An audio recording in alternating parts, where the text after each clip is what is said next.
of the points that we cover today, right? So without further ado, let's look at, the number one question, which is, what is branding? Look to the right of your screen. There are two logos here, right? Who can tell me who these logos belong to? Just unmute yourself and tell me, how many of you recognize both the brands? If you do recognize both the brands here, just say yes.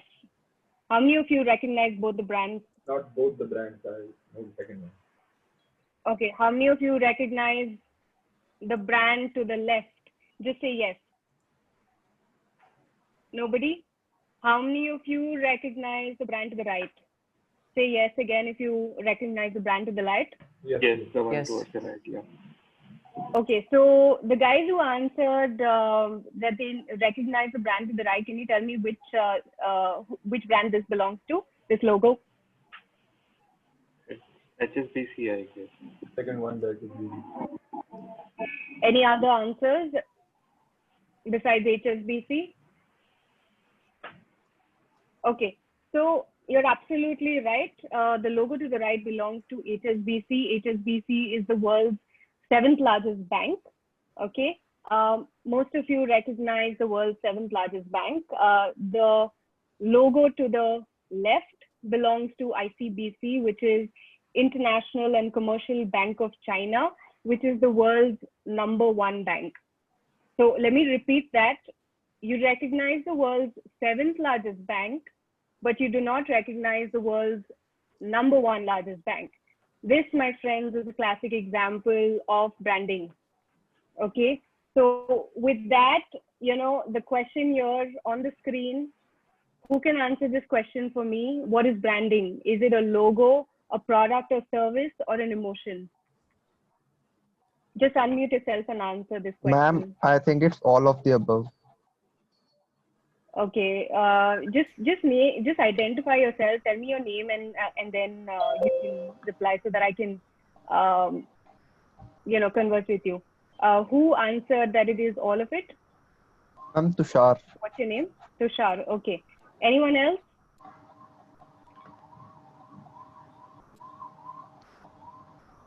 Is branding a logo, product, service, or an emotion? Yes. Who would like to answer? Yeah, Amay this side. Even I would like to go with Tushar. It's a combination of all the three options here. Okay. That's what Anyone I think, else? Yeah. Sure. Thanks, Amay. Anyone else?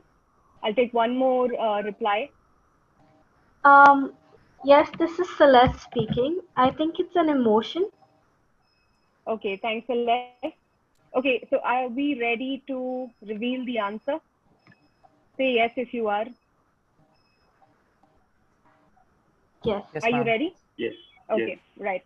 So this is what branding is. A brand is the unique story that consumers recall when they think of you, right? Let that sink in.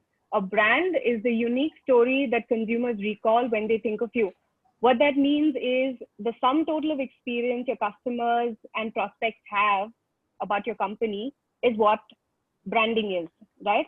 So think of branding as a personality, right? It lives in everyday interactions that consumers and prospects have with your brand, including the messages you publish, the images you post, the look and feel of your website, the user interface, how you present yourself, all of that. It's a sum total of experience.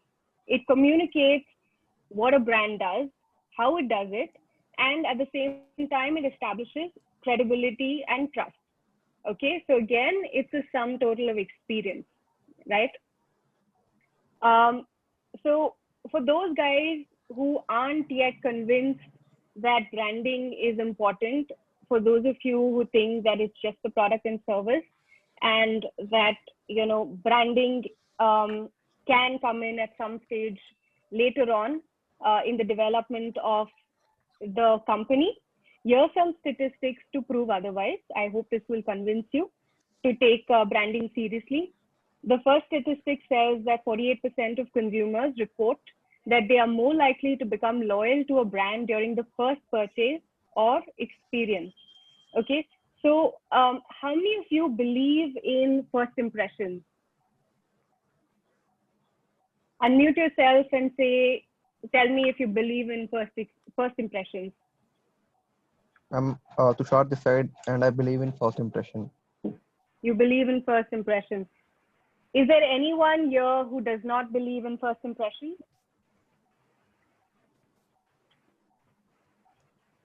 Ma'am, I do believe that first impression is very important.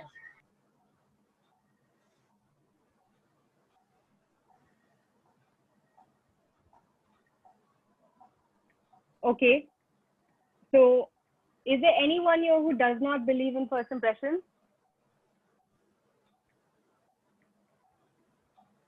Okay, right. So it seems that almost from an infant stage, the importance of first impressions have been drummed into us, right? So much so that studies reveal that as soon, almost as immediately as the person or a human experience a king or a person, he makes a first impression, right? So even worse is the fact that it's an uphill battle to overcome this first impression, right? So if a customer perceives your brand as cheap, right? No matter how many thousands of dollars you spend on marketing and changing that perception, changing the first impression, it's going to be really hard to shed that label, right? So it is absolutely important that when you brand your business, you understand the aspects that impart a long and lasting first impression, right? Now, the second statistic says that 91% of consumers said that they are more likely to buy from an authentic brand. Now, what do you mean by authentic brand? So in an era of social media, right, and on-demand service, customers expect brands to be transparent. They expect brands to be authentic, and they expect brands to be connected to them, right? So if you want to check whether you are an authentic brand, you need to ask yourself 4 questions. Number 1, is your brand true to itself, right? Do you have mission statements that whether consumer trends and industry changes? Number 2, is your brand faithful to its customers? Are you as advertised? Number 3, is your brand built on integrity? Is your mission statement built on principles and values that you will adhere to when time comes? And number 4, does your brand add meaning or create value? Is your brand worthy enough that people should care about it, right? So ask yourself these 4 questions in order to determine whether your brand is coming across as an authentic brand, right? So let's go to the third statistic. 90% of consumers expect that their experience with a brand will be similar across all platforms and devices. Now, consistency in experience goes beyond the visual elements of the brand, right? It encompasses especially 3 things. Number 1, customer experience, right? Providing a consistent customer experience is equally important. Number 2, values. Back your words with actions. And number 3, the brand identity itself, which is the visual element that will help you become recognizable amongst other brands in similar space and amongst your competition, right? So these are 3 statistics for those guys who, to convince you that branding is especially important because first impressions matter. People believe in authenticity and people want a consistent experience, right? So are you guys ready to know the principles that guide great brands? If you are, unmute yourself and say yes. Yes. Yes, ma'am. Yes. Yes. Okay. All right, perfect. So let's look at the first principle, which is great brands are humanized. Now, look to the right of your screen. There's a logo here. How many of you recognize this logo? If you do recognize the logo, unmute yourself and tell me what the logo, whose logo this is. Yes, this is the McDonald's logo. McDonald's logo. Anyone else? Does anyone here believe that this is someone else's logo?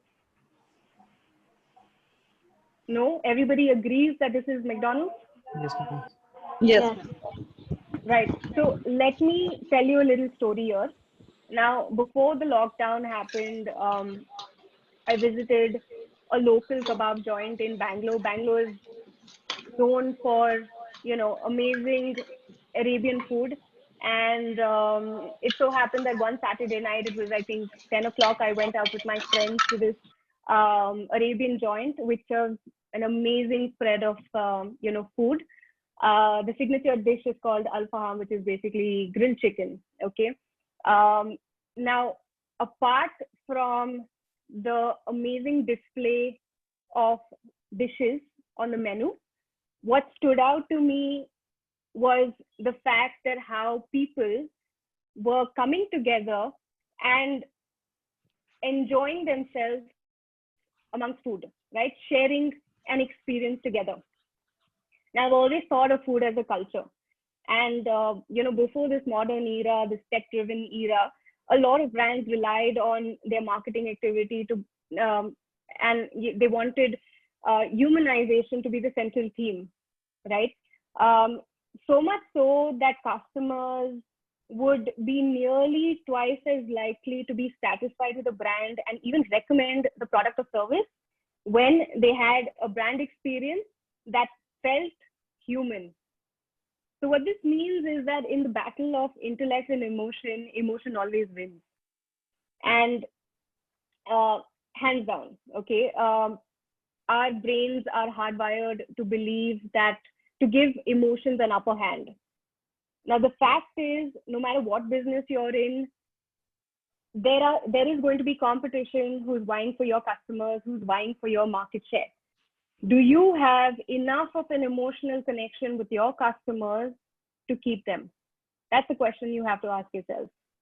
Because a feature can be matched, a claim can be echoed, but it's the emotional sweet spot that you have that's going to give you an incredibly powerful long-term advantage, right? And McDonald's was one of those brands who realized the emotional connection between brands and humans. And decades ago, when other brands were focusing on how big their hamburgers were, how thick the milkshakes were, McDonald's was talking about family togetherness and showing images of people enjoying a meal together at a fast food joint, right? So McDonald's is a global brand, yes, but they have varying marketing strategies for different regions, right?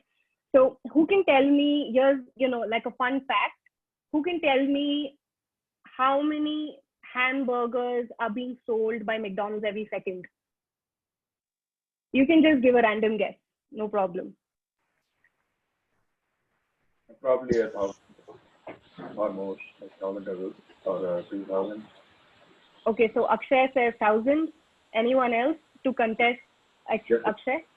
Probably a million, I guess. A million a second, okay. Anyone 10,000. else? 10,000. 10,000. Okay, so I'm getting like huge numbers here. The right answer is 75. Okay, so which is a lot. 75, do the math, 75 hamburgers a second, right? And imagine the number of chains that we have. Now, the fact is, the reason I'm telling you this is that globally, McDonald's is known for their hamburgers, right? But the way that they customize the menu to every region. In Korea, for example, they have the bulgogi burger, which is basically a sweet patty. In India, what's the equivalent or the variant of the hamburger in India? Can anyone tell me? It's aloo tikki. Okay, so vegetarians is aloo tikki. What about the non-vegetarians? Okay, I'll give you the answer. The answer is Maharaja McBurger, right? So that is one thing. So the fact that they're customizing their marketing strategies, their menus, taking into account cultural diversity is one thing, but they go beyond this. they also understand the country's tastes and preferences. So for example, in China, which was under rapid urbanization, and there were environmental issues dodging the country, at that time, their advertisements in China were about their supply of fresh ingredients. Like even in India, a non-cow meat eating country, they have completely changed the menu and restricted it only to chicken and fish for the non-vegetarians. Another great example of how McDonald's is a human brand is how it practices good ethics and modern responsibility. So globally, the representation of McDonald's logo is red and yellow. Agree? How many of you have seen this green and yellow representation on the screen of the McDonald's logo? Anyone? Yeah, sure. I've seen it everywhere. Right. So the representation of this dark green and yellow logo is to show their support for environmental concerns in European regions. Another great example is, they launched a campaign in 2010 in France, and I can't pronounce the French name for the campaign, but the English translation is "Come as you are." This was in support of the LGBT community, right? And what the intent of this campaign was is that anyone can come to McDonald's. It's a place that people can be themselves, right? So this is a great example, I think, of brands being human, and especially in this case, McDonald's being a human brand, right? Now, also notice the fact that globally, they've adopted like different marketing strategies, but they have been very consistent throughout, right? So the experience is consistent, the messaging is consistent, and this is a great example of how brands can humanize themselves. Now, let's go to the next principle. How many of you recognize the logo here, or the person who has tweeted? You can unmute yourself. If you do recognize the logo, just tell me which brand this belongs to. Yeah, it's Tesla. Okay, so Tesla, does everyone agree this is Tesla? Yes, ma'am. Yes. Okay, so Tesla is easily the most loved, followed, tweeted, buzzworthy brands on the internet, right? And it's less about a car, more about a revolution. Elon Musk, the founder of Tesla, wanted to change the way the world saw and used automobiles. He was plagued by the environmental issues that were dodging the automotive industry, and he wanted to shift the frame of reference for how people saw and bought their cars, right? So what he did was incredible. He made electric cars luxurious. This is extremely a bold move, and this has never been done before. Have any of you seen electric cars, come across an electric car company before Tesla that have considered themselves or positioned themselves as a luxury brand? No, Right? not before No. Tesla. Yeah, so Tesla is continuously breaking barriers, so much so that, one of their models, which is Model S, has a door handle which has sensors in it. The moment a person or the driver walks towards the car, the sensor detects the movement and it extends the door handle so that there is easy reach to open the car. So let's look at that video here.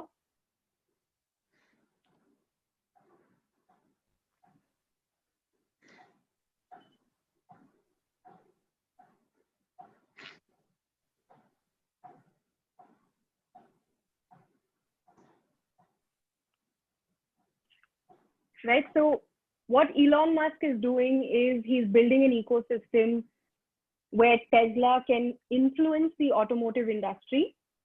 And in another move, he's building the world's largest battery factory, right? How many of you have heard of this largest battery factory, the lithium battery factory? Yeah, yes, I have heard that. Yeah, I guess the one in Buffalo. Yeah, right. So the vision of this lithium battery factory goes beyond autos, right? Goes beyond cars. It is to change the way we produce electricity. It is the way, it's a new way to store solar electricity and ultimately solve electrical grid issues that cities are plagued with at the moment, right? So this clearly shows that Tesla has a brand purpose, which we'll come to in a bit. Clues, by the way, are on the screen. But you might also say that some of you have probably heard of the negative flack that Tesla has received in the past, that their cars have blown up and people have gotten injured and stuff like that, right? But you would have thought that this would have diluted the brand value of Tesla. But has that happened? The fact is no. So in a study, it was found that a lower brand image is much more damaging than a lower product quality, right? So what that means is, if you have a strong brand value, it will supersede quality issues, right? So this doesn't mean that Tesla is intentionally trying to create low quality brands and products. They are the first in the space, right? They're the first in the space. Okay, They sure, are. Yeah. I think someone in the background hasn't muted themselves. Yeah, so it shows that Tesla is a brand that is trying to do something new, and of course there's going to be mistakes along the way because there are no predecessors for Tesla, right? So Tesla purchasers or buyers are brand believers. They believe in the electric car model. They believe in sustainability. They cheer at every tweet that Elon Musk puts out on Twitter, and it comes down to the fundamental goodness of Tesla, okay, which is the why or the brand purpose of Tesla, which is on the screen. The clue is here, like I said before. Who can read the tweet here for me?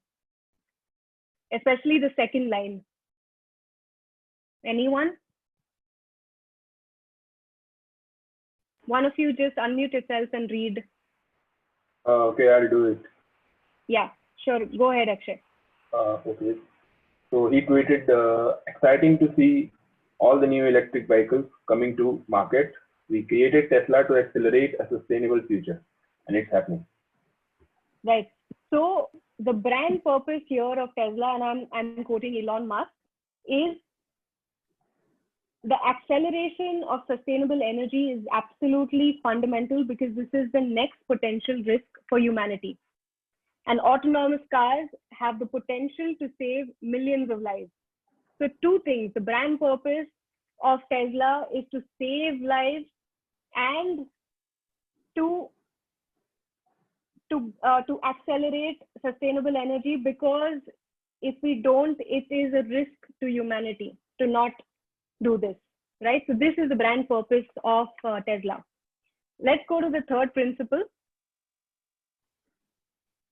So the third principle is that great brands deliver an extraordinary experience. One of you read what is mentioned here below the Amazon logo. Ma'am, it signifies we have product ranging from A to Z. Right. What is written below the Amazon logo on the screen? Can you read that, Tushar? Being the Earth's biggest selection and being the Earth's most customer-centric company. Right.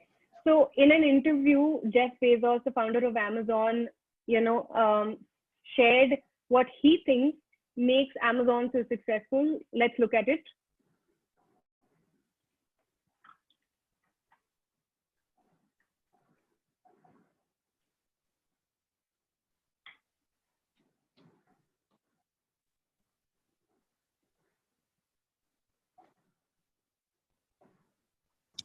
Ma'am, it's not audible, ma'am. Okay, it's not audible, is it? Yes, ma'am, not audible. Okay, no problem. I'm just going to read a quote then in that case. So Jeff Bezos says, and I quote, "Our focus is on customer obsession rather than competitor obsession. Eagerness to invent and pioneer, willingness to fail, the patience to think long term, and the taking of professional pride in operational excellence." Okay, so Amazon has permanently redefined customer experience. Do you guys agree? I mean, when I had to do this presentation, there was no better brand than Amazon that I could think of when it came to customer experience. So there's a lot that you can learn from Amazon's success on customer experience. Number one, borrow the notion of customer obsession from Amazon. What that means is you double down on everything that your brand, the segment that it exists in. You double down on your efforts at customer experience. So for example, Amazon Marketplace is a mass brand. And then you have Amazon Alexa, which is slightly more a niche product, right? It caters to a very niche audience. Now, the customer experience in both cases is truly extraordinary, right? So that is one thing to notice about Amazon. It has consistent, extraordinary customer experience across its products and services. Number two, be honest about what experience you are delivering today. So yes, technology can do a lot when it comes to customer experience, but there's a lot that you can do without technology as well.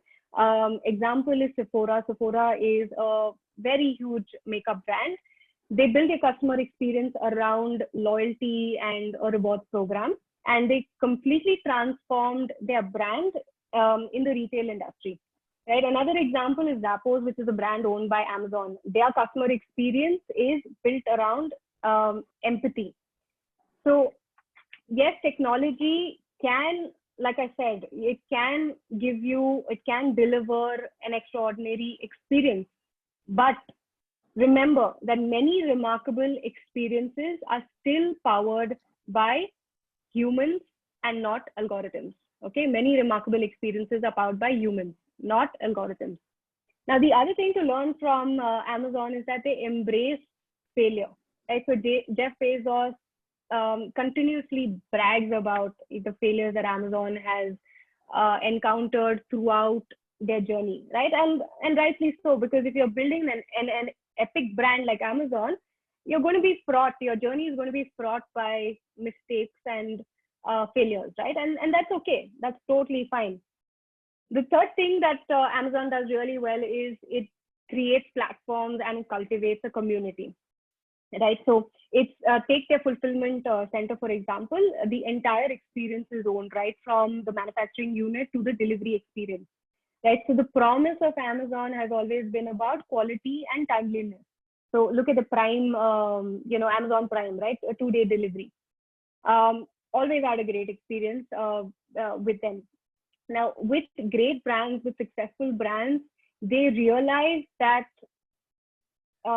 every function and discipline in a product will merge, and they have a very different understanding of what the product is. Right, for them, every function and discipline in the product should merge. So Amazon is a brand that is very close to their customer, and that's a characteristic of a truly great brand. Right, so those are some of the lessons that we can learn about delivering experience. The next principle we will look at is that great brands feed on creativity. How many of you have watched at least one show on Netflix?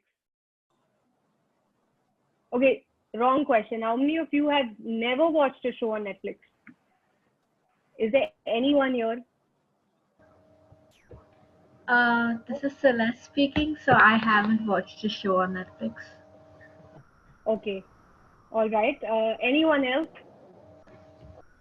Yeah, this is Tarandeep. Even I haven't watched any show. Okay, never mind. But you've heard of Netflix, I hope. Yeah, definitely. Okay, So today, almost every urban household has a Netflix subscription, or at least they've watched, one show on Netflix. And why is that? Is it their product? Is it because, they have such amazing shows that you get sucked into them? And has it ever happened to the rest of you guys who are Netflix viewers? Has it ever happened to you that you've been so sucked into the shows that, you've emerged out of your house like days later? It happened to me. Has it happened to any of you? Days of Netflix? Yes. Yes. Right. And a day, So, one run show. Now, getting all the shows. sorry, what? Like Pretty much all the shows in one day. It's happened to me as well, a lot of times, right?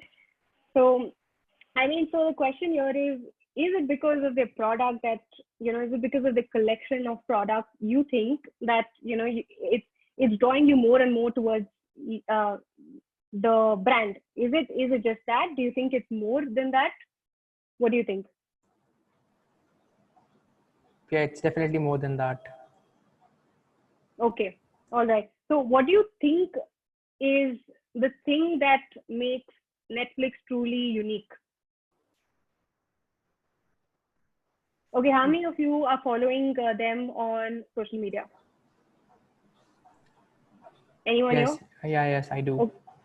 Okay. Yes. The rest of you guys, if you're not following Netflix, you're missing out a lot. I can guarantee you. Okay.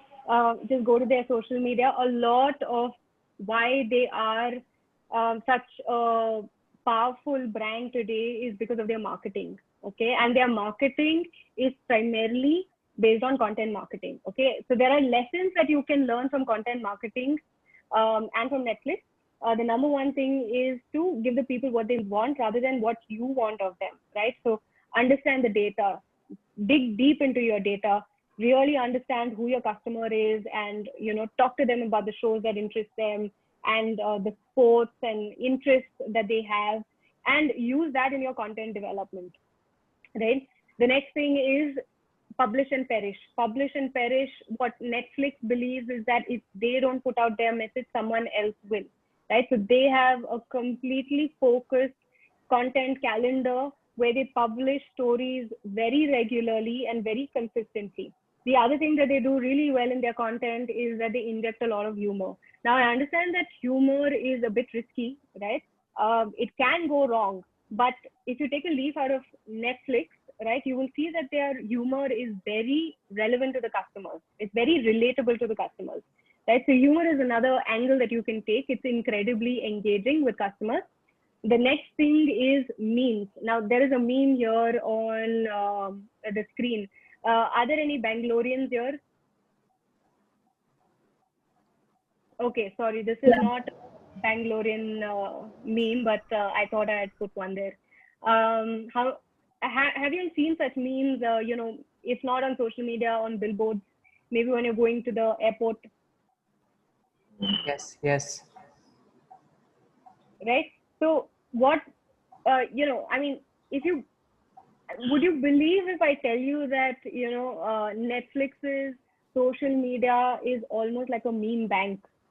They have these amazing set of memes, and, they're engaging. They don't even use hashtags. They don't even sponsor their posts, and they don't even use millennial catchphrases. And yet, people, it's so hard to scroll past your feed, and when you come across a post by Netflix, it's so hard, to not read their content, stop and share, right? Or if not share, at least like it, because their stuff is so relevant, it is so current, and their focus, guys, is very original. Most of the stuff that they create is extremely original, and that's the focus of all their content here, right? They also appreciate their customers, they validate them. So if you look at other people, there are instances of other people sharing tweets, tagging Netflix, and then Netflix retweeting their tweets, right? So we as humans are constantly looking at validation. And when a brand like Netflix, an international brand like Netflix, gives us that validation, it's hard to ignore them, right? So take all of this inspiration from Netflix and, feed the content beast, focus your marketing efforts on being creative, absolutely original, being engaging, relevant to your customers, dig deep into your data. If you're not looking at data, then you should invest in data, right? Understand who your customers are and, engage them in as many ways as possible. Okay. So that's the fourth principle, which is great brands feed on creativity. The last principle that we will talk about today is, great brands obsess over simplicity. I couldn't think of any other better brand to define simplicity than Apple here. And in fact, no branding session is complete when you don't talk about Apple, right? Agree? How many of you agree? Or how many of you disagree? Oh, I agree. Right. So Apple basically has mastered the art of minimalism and including the product aesthetics, the logo, the marketing, the customer support, all of that, right? The guiding tenet for them has been simplicity. And it's in Steve Jobs has quoted, the way we're running the company, the product design, the advertising, it all comes down to this. Let's make it simple, really simple. Okay, so Apple experience is extraordinary, right? And it's their attention to the very last detail, including the unboxing. The unboxing experience is so joyful, right? Even the Apple support, the software council that they have to support customers.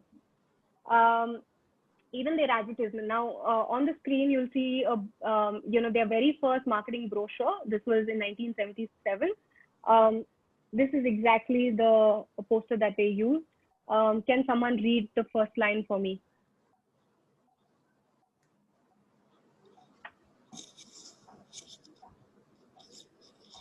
Anyone? Just unmute yourself. Okay, I'd like to see some representation from the girls. All the boys are answering. Can I read? Yes, Celeste, right? Yes. Go ahead, Celeste. Simplicity is the ultimate sophistication. All right. So the guiding tenet of Apple is the simplicity. It's not the shallow simplicity that comes from an uncluttered look and feel. It is the deepest simplicity, which is about understanding the core of your product, coming down, drilling down to the very last component, understanding the complexity of the engineering of that product, and just singularly focusing on only the most important fundamental components and things about your product. What makes it truly unique? That is simplicity. So it is not about aesthetics. It is not about the logo. It's not about the name. Most of the advertisement, around Apple is very simple. You'll see there's a product picture and there is the name of that product, right? Even the names are like super simple, right? You have iPhone 7 and iPhone 10 and, MacBook Air and whatever, right? It's just the product and the name of that product, no technical features, no pricing details, none of that, right? It all comes down to simplicity. What are those most important things about your product that make it truly unique? And that is what is simplicity here. Now, I'll give you an interesting story about how Steve Jobs, was so drawn on, this idea of simplicity. It so happened that when he was coming back from a job in India, he started working with a video game company which is called Atari. Atari is a huge, video game company. At that time, what happened is they came out with these spacecraft and Star Trek, kind of games, where the games were built by MIT engineers, okay? But the kids who were using the games are college freshmen, right? So these are the guys who would come back from a hard night of partying and drinking, and for them, they would go to video game playing, right? So for them, it had to be absolutely simple, right? The experience it had to completely eradicate complexity, right? So the product manual of these games had only two things in them. So the number one thing on the manual, if you play a Star Trek game, is insert quarter, avoid Klingons. That's it. That's a product manual. Have you seen a product manual as simple as that? No. Right. So that is what means. That is what simplicity means here. It goes beyond the aesthetics and the logo and all of that. It comes down to understanding what is the core of your brand. What are the fundamentals about your brand? How does it make it truly unique? And what are those qualities, characteristics that will define your brand in the customer's mind? That is what simplicity means, right? Another interesting story here is about the MacBook computer, right? So at that time, there was no other computer. There was no other frame of reference for them. They had to build a computer that was kind of relatable, that wasn't scary looking and all of that. So the MacBook that was designed was taller and narrower than most other units that were there at that time. So Steve Jobs decided to make the computer look like a human, right? So if you see that the screen was taller and narrower, and that kind of defined the head, right? That was supposed to represent the head, the human head. And the recess below it was supposed to be a chin. So that's how, we have the design of the personal computer, which is there even today. Now, you might ask, why is simplicity so important, right? How is it important, especially in branding? The reason is this, that when you bring about order to complexity, humans are more and more drawn to the product because we want to dominate them. We don't want them to dominate us. So we have an affinity towards, things which are simple and we don't have to use too much of our mind on, right? And that's the reason why simplicity is so important. So these were the 5 principles that guide great brands. Can one of you recap all the 5 principles? Who wants to go?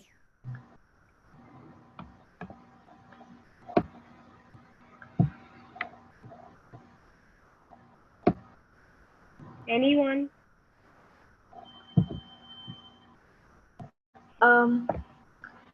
This is Celeste. I think the first point was brands need to be humanized. Okay. Great brands need to be humanized. Good.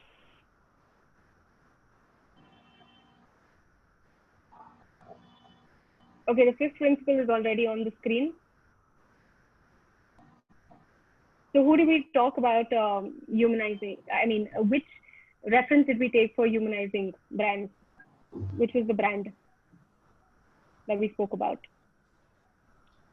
Was it McDonald's? Right, McDonald's. Okay.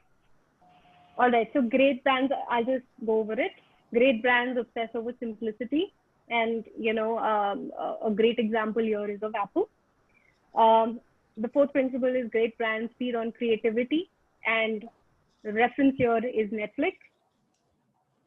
Great brands deliver an extraordinary experience. You can draw on inspiration from Amazon in defining your customer experience. Great brands have a purpose, and look at the purpose that Tesla has about sustainability and saving lives. Great brands are humanized. Think about all the things that we spoke about, how McDonald's make their brands very human, right? Makes their experience very human. The marketing campaigns and, the logo colors, etc. Right? So those were the 5 principles. Now, apart from that, there are 3 very basic things that you also have to remember. And great brands never forget this, by the way. They believe in value, consistency, and memorability. So make it your singular, most important mission to create a product or a service of value, right? Ignore everything else. Be better than the best, and reject everything that comes in the way of you creating value for your business or your brand, right? Think about, the focus that you need when you're threading a needle, right? That's the amount of focus that you need in creating a product or service or a business which will be truly valuable. The next thing is consistency. We already spoke about how McDonald's and Apple are consistent with their messaging, their look and feel, the logo, the marketing, all of that, right? The customer experience, the support functions. Now, why consistency is important? Because consistency breeds familiarity and familiarity breeds trust. Okay. And the last thing is memorability. Now, memorability is nothing but you would have seen that great brands never sell their products. Okay, they always sell their story, right? Great brands connect with their customers. They give them value. It's extremely important, especially in a crowded world, and especially for a small business or a startup, right? We are bombarded by messages daily. How do you stand out? You stand out by selling your story, right? Because like we mentioned earlier, a feature can be matched, but your story is yours. A story is something that's unique to you, right? So we have covered what branding is, why it's important, what are the principles that guide great brands. Now we will look at how to communicate all of that, right? So very quickly, be analytical, look at your data again, understand who your customer is, what matters to them, be curious about what they consider as value, be single-minded and in your focus and your messaging, be integrative, right? So be consistent in your messaging throughout, be creative like Netflix, even if it means promoting yourself on alternate media and platforms. Be observant, not only in your space and your industry, but all the shifts and changes that are happening around you. Be patient, because Rome was not built in a day. Branding will not be built in a day either, and neither will your startup, right? So be patient. Think of your communication, your branding exercise as a long-term exercise, right? So with that, this is the last slide. If you're ready to build your brand, ask yourself these 4 questions. What is it? Be as descriptive as possible. What are the customer benefits? How does it improve customers' lives? And what is its personality? Very important. If your product, company, or service was human and you met at a cocktail party, how would you describe him or her? This is what you need to ask yourself in defining your brand. So 10 years from now, what word do you want to own for your brand? This is something that you have to think about. So guys, with this, we wrap up our session for today. I'm going to take a couple of questions if you have any. And yeah, I hope that this session was insightful enough, and it will help you create that world-class brand that I'm sure you want to build. Thank you, everyone. So Natasha, this is Suresh. Great presentation. Will you be sharing the presentation? Will this be available somewhere? Yes, I will share the presentation, and I have one, request from all of you before I share this presentation. Okay, I'm a marketer myself, so I will of course market my brand wherever the possibility arises. So this is what you need to do if you want to, if you want this detailed presentation, right? Go to LinkedIn, share a testimonial, tag, the word edge. You can tag me if you want, and then yeah, you'll get the ebook for free in your inbox. Great. That's what you need to do for me. Okay, great. Thanks. Hi, Natasha. Thank you very much for all your insights. It was very awesome, and we got a lot of new knowledge. And I would like to ask you, if at all we want to collaborate with you in terms of working together, would you be open to coming on board to an agency or a brand who wants some help in swimming in these very fearful tides? So Anna, thanks firstly for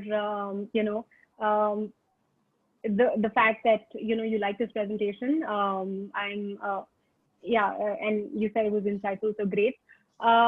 Definitely, this is a conversation to be discussed offline. So you can find me on LinkedIn, and we can discuss. All right, thanks, sir. Anyone else? Hello. Natasha. It's me, Akshay. Sorry, who? Akshay. Can I go? Who? Yeah, Akshay, go ahead. Go ahead. Okay. So thanks for the session. It was a great one. Truly amazing. Thank you.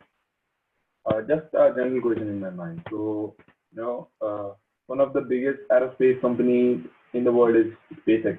It's owned by Elon Musk, right? Okay. Did you say SpaceX? Yes, I said SpaceX. Okay. And and the biggest competitor of SpaceX is none other than Jeff Bezos' Blue Origin. So I find it amazing that why most of the people know about SpaceX, but they don't know about Blue Origin or the founder of Blue Origin. I don't.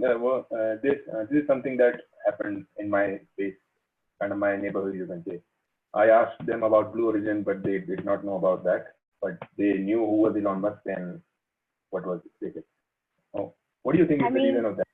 Branding or something like that? I can give you my opinion. I don't know about what others, feel. I've heard of both. So yes, I probably have heard more about SpaceX than about Blue Origin. I guess, it had to do in one part, with the timing of SpaceX, right? SpaceX was there at the time. They made a lot of, they got a lot of coverage and, press for the fact that they came into this business completely new, at a time when it was just government agencies like NASA, right? And at the front and center of space exploration. And, the attention that SpaceX gathered at that point in time, no other business got. And I think that timing was probably one reason. And apart from that, like we mentioned earlier, right?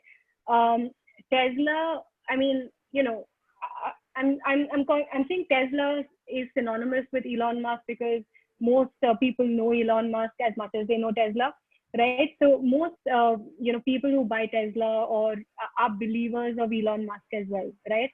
So when he decides to do something, he gets a lot of attention because he seems to be a genuine, authentic person, and everything that he does, everything this company does is has a very deep-rooted mission, which is very, very authentic, right? And it's about sustainability. Even SpaceX, right? SpaceX, not only the fact that it was the first private organization to have this to enter the space exploration program, but it was also the fact that it was about sustainability, right? It never has this space been explored before, about sustainable or reusable rockets. I think that also probably had something to do with it. Every other brand that kind of entered the space after Tesla already made a deep dent in that market, right? So everyone was kind of doing the same thing, but Tesla was the one who actually innovated in their ideas of sustainable space exploration, whether it was landing on, was it Mars or was it Moon? I think it was Mars, right? Making it a bit more open to the rest of the public. And the fact that, the fact that it was the only private organization to kind of enter this domain. So I think all of that. The fact that, people who believe in, there are a lot of brand believers of Elon Musk. People, just completely cheer at everything that he says or does. And, of course, they do a good job as well, right? So they back it up with their actions, or they back it up with their product, their service, their experience, all of it. That's what I feel. That's my opinion. Elon has such a great following too. So I think that's one of the major contributors of He has a great following because he talks genuine stuff, I guess. Yeah. Okay, thanks. Thank you so much. Ma'am, Thanks. Tushar this side, I have a little doubt.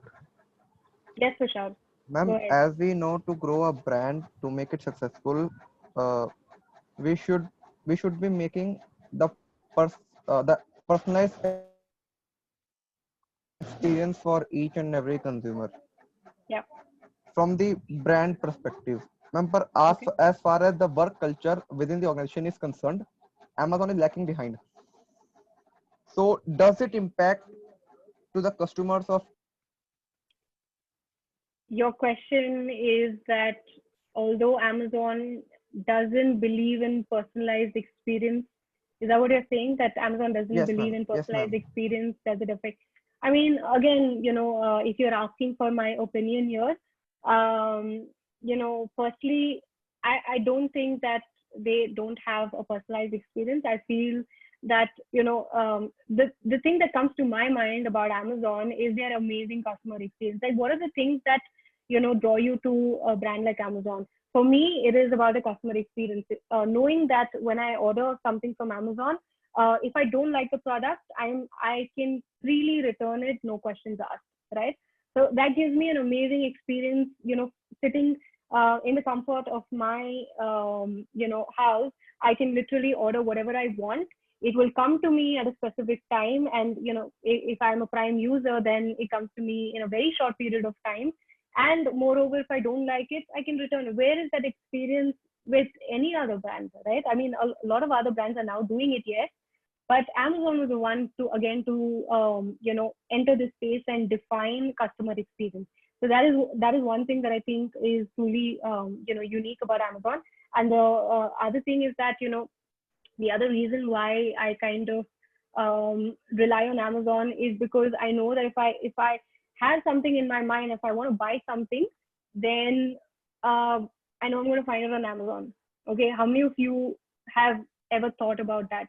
That if you're not able to find something, if you're looking for something which is probably unique, and you're probably trying to think where you can find that product, how many of you have thought that, okay, let me look at Amazon, because they have such an amazing collection of things. They literally have like the logo says, A to Z of things, right? So for me, I can blindly close my eyes and go to the Amazon website and just look for the product that I'm wanting to purchase. So for me, it is not that they are not giving a personalized experience. Even if they are not giving a personalized experience, they're giving much more. They're giving you value. And that's what people, Amazon customers believe. That's my opinion again. Ma'am, I was saying the work culture of Amazon is largely offended by the workforce of the Amazon. Does this impact on the brand of Amazon itself? I mean, it should, right? I mean, everything, like they say, right? Everything is tied together. An experience is not just the logo or the product, but it is, how you treat your employees and how good your experience is. It's the fact that they completely obsess over their customers is great, and they're doing the right things, or the intent is not to. I don't think. Okay, this is my opinion. I don't think that. The intent is to treat their employees badly. And again, this is something that we've seen in the press, but obviously I haven't spoken to anybody who has this negative experience. So I don't think the intent is to kind of treat their employees very harshly, right? And just focus only and only on the customer. I think their intent is to kind of, do the right thing and give the kind of experience that they think their customers deserve.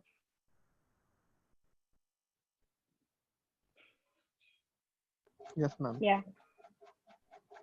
Ma'am, if you have time, could you please throw some light on programmatic marketing?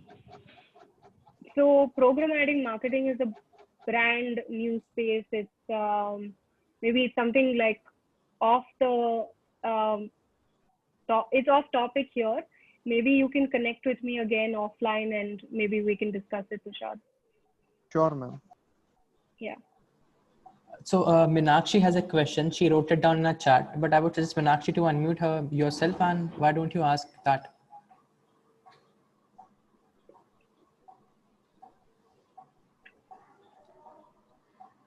Hello, ma'am. Can you hear me, ma'am?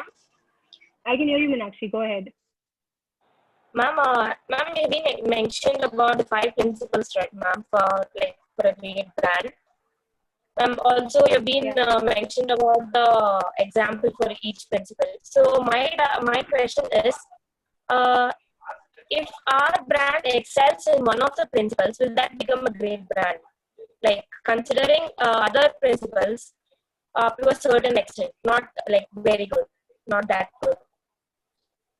So I think, you have to really go back to seeing, what is it that is kind of unique and common across great brands, right? So what I've tried to do here is I've tried to draw, although I've given you individual examples of every principle, that doesn't mean that one brand is only focusing on being human and ignoring their customer experience. Neither is someone else only focused on being simple and not really caring about how engaging and what their marketing is and whether they're creative or not. So I would say, Meenakshi, that it's obviously not easy to become world-class brand, right? And it takes months and maybe years, right, to build that great brand. So you can start with something, Meenakshi, but the idea is for you to kind of take all these principles together because they're all interconnected, right? So you can start with something that's simple to you, and be really good at that, and then move on and basically build value for the rest of the principles that were discussed today. Okay, ma'am. Thank you. Yeah. So I'll take one last question, Anshul. Hello. Sure, ma'am. Hello. Yes. Yeah. Mukul. This is Mukul here. Yeah. So there were 2 slides in your presentation. One was with what's more important, name, logo, product, or the emotion. Very obviously the emotion is more important. And second one was first impressions are very important, basically. So my question is, what do you think about the name and logo part? So most of the times what happen or what I have seen is people give a lot of importance and time to come up with a perfect logo and perfect name. Is it okay to do your best in a limited amount of time, and then is it okay to make changes and modify the name and logo, or is it important to give enough time to get it right in the first attempt? So I would answer this in plain and simple terms. Whatever you're doing, do the best job, right? Why do you want to do mediocre work, right? Like I mentioned earlier, every aspect. Yeah, my worry is about the time. Yeah, I get it. So like I said, great brands, it takes a lot of time. Rome was not built in a day, so a great brand will also not be built in a day. Yes, your focus should be on the product and service. Once you've mastered that, you have to focus on the other things, because you want to create value. You want to have your customers, you want to give them a great experience. You want to focus on all the other aspects, right? So I would say that whenever you're doing something, in your mind, it should be the best. Okay, it might be very simple, but it shouldn't come from the ideology or the thought that I don't have enough time, so I'm going to do something, and just launch with a name or a logo tomorrow. Everything that you do, has to be meaningful. So yes, it has happened that over time, brands have created a logo, and now the logo has, is really looked upon, and there is a story and all of that, right? That can be done as well, but I wouldn't encourage that. I would tell you to do one simple thing. Anything that you do, try to have the best intent. Try to create the best possible outcome, whether it is as simple as a name or, as complex as customer experience. Do the best that you can, or that, don't have this attitude that, I will do something today just because, launch is in the next month, and then I'll figure. Always start with the best intent. Right. Thank you, ma'am. It was a great Thanks. session, very informative. Thanks. Thank you so much. Thank you. Okay, so yes, ma'am. With this, we're going to wrap up our today's session. And thank you so much, ma'am, for your time and for such a wonderful session. We couldn't ask more from you. It was a great session, and the feedbacks, already quote the same. Thank you so much, ma'am, once again. Thank you, Anshul, and thank you to everybody for, interacting and not making the session boring for me. And thank you so much, everyone who joined today, all the startups and all the participants. Thank you so much. Thank you, guys. Good luck, and, go create an amazing brand.